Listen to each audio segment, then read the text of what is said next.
नमस्ते दोस्तों, हमारे चैनल में आपका स्वागत है। आज हम ब्रिटेन की नई राजनीतिक उथल-पुथल पर गहराई से चर्चा करेंगे।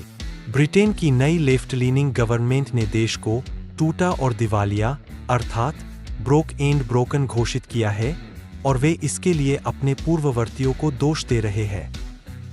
इसका आपके लिए क्या मतलब है? आइए इसे विस्तार से सेगमेंट बाय सेगमेंट समझें।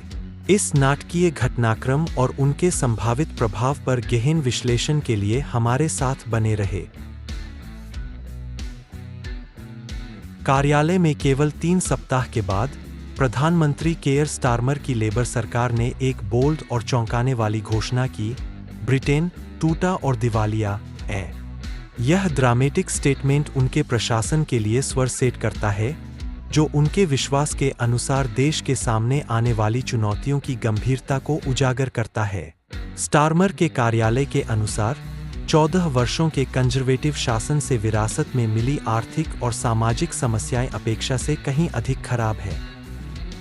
यह घोषणा सिर्फ रेटोरिक नहीं है, यह आवश्यक लेकिन कठोर उपायों का प्राकथन है जो देश को स्थिर और पुनर्जीवित करने के लिए नए सरकार को लेना आवश्यक लगता है। तत्काल ध्यान सार्वजनिक को महत्वपूर्ण परिवर्तनों, जिसमें संभावित कर वृद्धि शामिल है, के लिए तैयार करने पर है। ट्रेजरी प्रमुख रेचेल रीव्स की हाउस ऑफ कॉमन्स में आगामी भाषण में सार्वजनिक वित्त में 20 बिलियन पाउंड की कमी का वर्णन करने की उम्मीद है, जो urgent need for fiscal adjustments को रेखांकित करता है।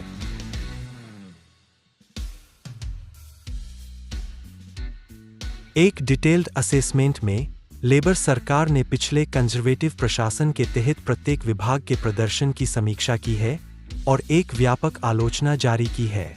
यहाँ की पॉइंट्स दिए गए हैं। डिफेंस सरकार का दावा है कि सैन्य को खोखला कर दिया गया है, बढ़ते वैश्विक खतरों के समय में गंभीर वित्तीय समस्याओं और तैयारी की कमी को उजागर करता है। यह मूल्यांकन सुझाव देता है कि यूके की रक्षा क्षमताओं को पुनर्निर्माण के लिए महत्वपूर्ण निवेश की आवश्यकता है। Health care, the national health service (NHS) को टूटा हुआ बताया गया है, जिसमें 7.6 मिलियन लोग देखभाल की प्रतीक्षा कर रहे हैं। लेबर सरकार का तर्क है कि वर्षों की उपेक्षा और इनसफिशिएंट फंडिंग ने NHS को गंभीर स्थिति में छोड़ दिया है, जिसमें सेवा वितरण में सुधार और प्रतीक्षा समय को कम करने के लिए तत्काल सुधार और महत्वपूर्ण निवेश की आवश्यकता है। माइग्रेशन को घर देने और आपराधिक गिरोहों से लड़ने के लिए करोड़ों खर्च करने के बावजूद इंग्लिश चैनल को पार करने वाले लोगों की संख्या बढ़ रही है। इस वर्ष पहले ही 15,832 लोग छोटी नौकाओं से चैनल पार कर चुके हैं, जो 2023 की इसी अवधि की तुलना में 9% अधिक है। लेबर सरकार पिछले प्रशासन की माइग्रेशन मुद्दे के निपटारे की आलोचना करती है और अधिक इफेक्टिव स्ट्रैटेजी की मांग करती है। यह डिटेल्ड एनालिसिस नए सरकार की आगामी नीतियों को न्यायोचित ठहराने और कंजर्वेटिव सरकार की विफलताओं को उजागर करने का इरादा रखता है, जिससे कठिन निर्णयों के लिए सार्वजनिक समर्थन प्राप्त हो सके। इन आरोपों पर राजनीतिक प्रतिक्रिया तीव्र और उग्र रही है। पूर्व ट्रेजरी प्रमुख जेरेमी हंट ने लेबर के दावों का खंडन किया, यह आरोप लगाते हुए कि लेबर स्थिति को बढ़ा चढ़ाकर पेश कर रहा है ताकि कर बढ़ाने को न्यायोचित ठहराया जा सके। BBC के एक हालिया इंटरव्यू में हंट ने तर्क दिया कि कंजर्वेटिव आर्थिक चुनौतियों से अवगत थे, लेकिन अब लेबर इसका उपयोग राजनीतिक लाभ के लिए कर रहा है।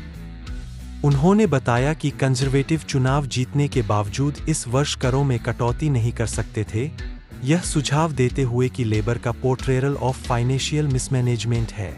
यह राजनीतिक खींचतान नए सरकार की नीतियों को लागू करने के प्रयास के दौरान गहरे विभाजनों और गहन जांच को उजागर करता है। जनता इन घटनाक्रमों के प्रभाव को लेकर स्वाभाविक रूप से चिंतित है। सरकार द्वारा रक्षा, स्वास्थ्य देखभाल और माइग्रेशन में गंभीर मुद्दों को उजागर करने के साथ कई लोग चिंतित हैं कि इन समस्याओं का समाधान कैसे किया जाएगा और इसका उनके दैनिक जीवन पर क्या प्रभाव पड़ेगा। 20 बिलियन पाउंड की वित्तीय कमी को पूरा करने के लिए उच्च करों की संभावना बड़े पैमाने पर मौजूद है। जबकि लेबर ने वर्किंग लोगों पर टैक्स नहीं बढ़ाने का वादा किया है। विरासत में मिली वित्तीय चुनौतियों को संबोधित करने के लिए significant revenue and difficult choices की आवश्यकता कठिन पॉलिसीज को इंप्रूव कर सकती है।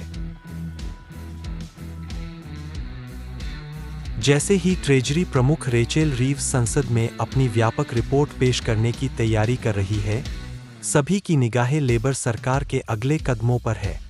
सरकार ने राष्ट्र की स्थिति के बारे में जनता के साथ ईमानदार रहने और ब्रिटेन को ठीक करने के लिए निर्णायक कार्रवाई करने का वादा किया है। इसमें 20 बिलियन पाउंड की कमी को संबोधित करना और विभिन्न क्षेत्रों में सुधार लागू करना शामिल है। आगे का रास्ता तत्काल फाइनेंशियल आवश्यकताओं और लॉन्ग टर्म स्ट्रैटेजिक गोल्स को संतुलित करने की आवश्यकता होगी। सरकार इन चुनौतियों को सफलतापूर्वक नेविगेट कर सकती है या नहीं, यह देखना बाकी है, लेकिन एक बात स्पष्ट है, आने वाले कुछ महीने यूके के भविष्य को आकार देने में महत्वपूर्ण होंगे। आज के लिए यूके में नवीनतम राजनीतिक घटनाक्रमों पर यह गहरी नज़र है।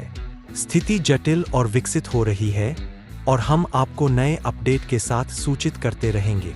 यदि आपको यह वीडियो सहायक लगा तो कृपया लाइक, शेयर और सब्सक्राइब करना न भूलें। देखने के लिए धन्यवाद और अगली बार मिलते हैं किसी और टॉपिक के साथ। तब तक के लिए धन्यवाद।